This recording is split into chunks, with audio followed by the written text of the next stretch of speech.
Geser ke Lampung, saudara. Dua orang yang diduga debt collector terekam menarik satu unit sepeda motor milik warga di Metro Lampung. Namun aksi itu digagalkan polisi.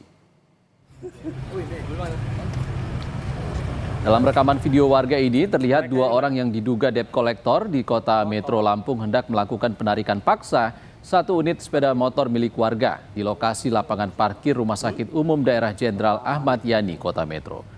Polisi yang menerima laporan warga terkait aksi kedua debt collector langsung terjun ke lokasi kejadian. Kasat Reskrim Polres Metro yang berada di lokasi terlibat adu argumen dengan kedua debt collector itu. Namun usai 30 menit berlangsung perdebatan, kedua debt collector tidak jadi mengambil paksa motor warga. Atas peristiwa ini, polisi mengimbau kepada masyarakat agar tak segan-segan melapor jika mengalami kejadian serupa.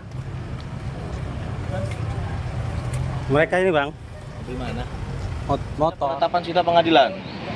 Yang kedua, wajib dilakukan oleh jurusita. Debt kolektor tidak berhak menyita barang. Dalam objek jaminan fidusia. Jelas.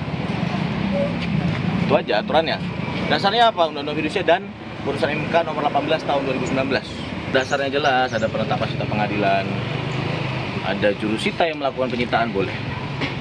Dan menyitanya juga tidak boleh di jalan.